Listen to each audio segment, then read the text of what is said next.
If your sex life is getting a bit too normal, that's awesome. Spice it up.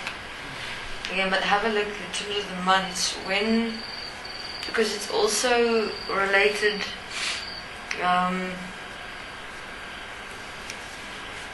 It's like you feel you're not getting something in sex, which is why you would go to masturbation as well. Meaning it's a very fine compounding point. That's why it would happen over months.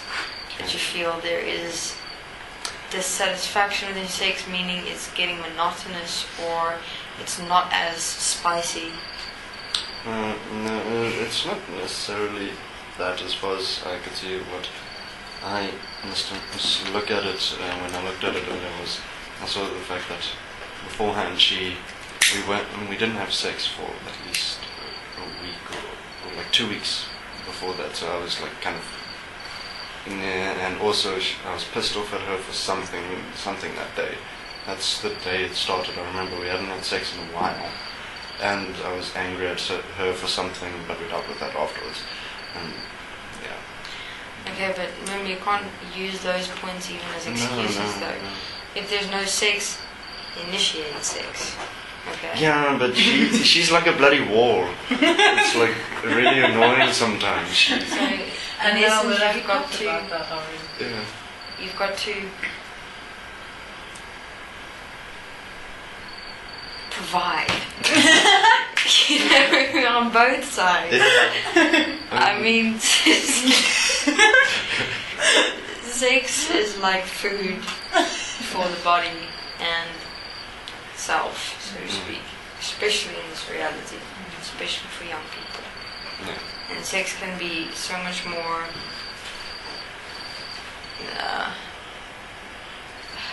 what's the word? Rewarding within an agreement. Okay? So I'd say minimum 4 times a week. That's minimum. I'm like more on the side of hoping for at least once a week. Most weeks. It's like once a week is a lucky week most of the time. Okay, wait. Okay. Maximum 7 days a week. Minimum like 2-3 times a week. Okay. Not less than 2. Yeah. 3. No, make it not even less than 3. Actually, it's not minimum 3 times a week. You'll find everything will become much easier. It'll make your life so much easier for yourselves if you push yourselves and allow yourself with physical expression. Yeah. Otherwise, you become filled with unnecessary reactive points in your world, physically, resonantly, and then you take it out on each other in fights. Yeah, I've noticed that as well, that it gets more often, we fight more often because of less sex. You unequalize yourselves. Okay. Then you go into your mind and you mull around your own personal shit the whole time. Then you recreate unnecessary stuff. Yeah. Then it has to discharge, and you're discharging it in your fighting.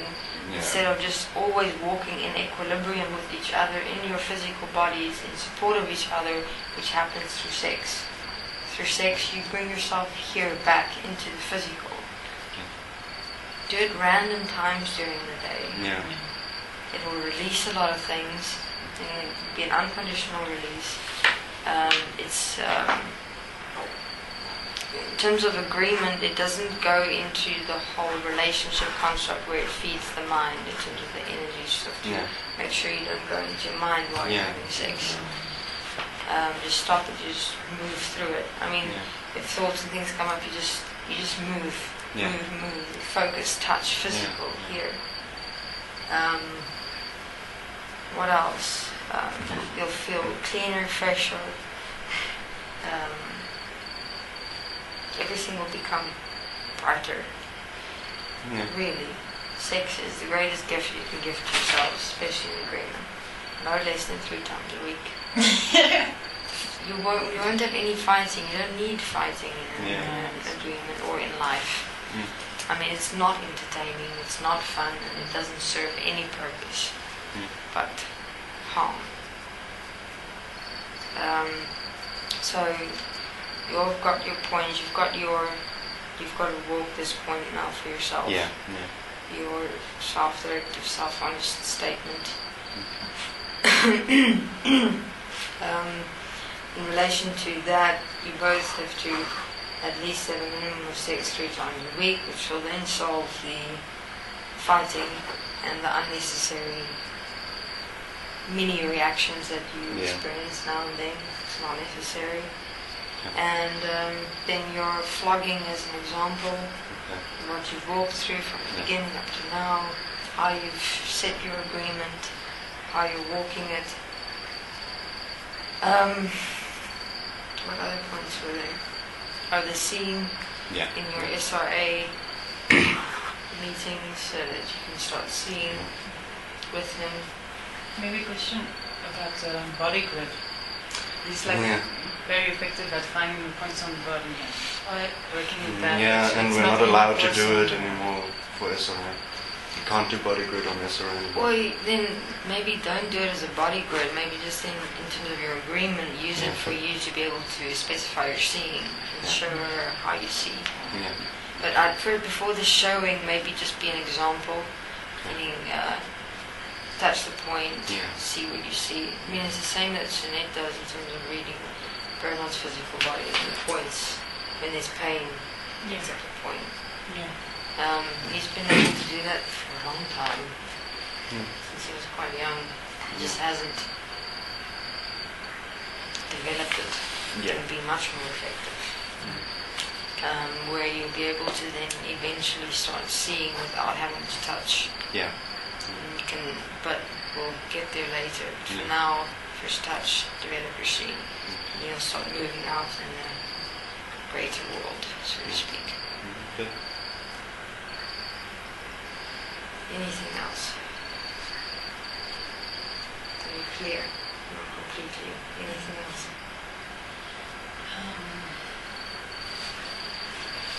No personal question. Can't see any question.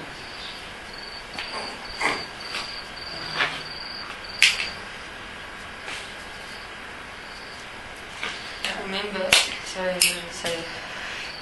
In terms of trust, you could have now resonantly caused distrust in her towards you. So you can't hold her against that. You've got to prove you're walking in self-honesty, being a living example to re-establish that point of trust. Because that first has to stand absolute before you guys can assist and support other human beings in a more intimate way. That makes sense. So before you guys can expand within your process and your world in terms of taking on more responsibility, you've got to establish that point of trust within yourselves and each other. Okay. Yeah, that was a point.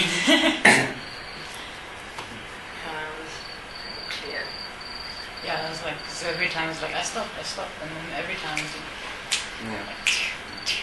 Yeah, as I said, it's in essence what's walked there is the physical point of the mind when you, for example, say, okay, I'm going to stop, or I'm going to stop this, I'm going to stop that, and you don't.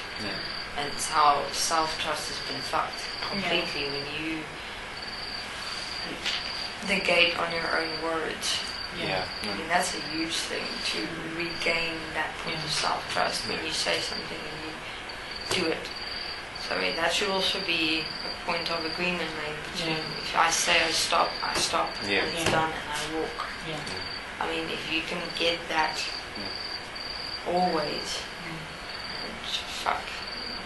you'll become what they call is untouchable, so to speak, because you fucking standing and you live your words. That's what when we were discussing yesterday. It was like I understood everything he was saying, and I wasn't holding anything against him necessarily. But I said, I just don't like not being able to trust you right now. So like I realized now we have to re-establish that again. But in essence, what that's showing is that it hasn't yet existed as well. So it's a point of self-trust that's got to develop, and it's in that the trust within each other But the trust is more like a recognition of each other in terms of respect. An actual real respect that happens. Because both will then stand individually within being able to live as an example and stand before the world with nothing to hide. That's where you want to be. Okay. Anything else that is clear? Clear. Okay.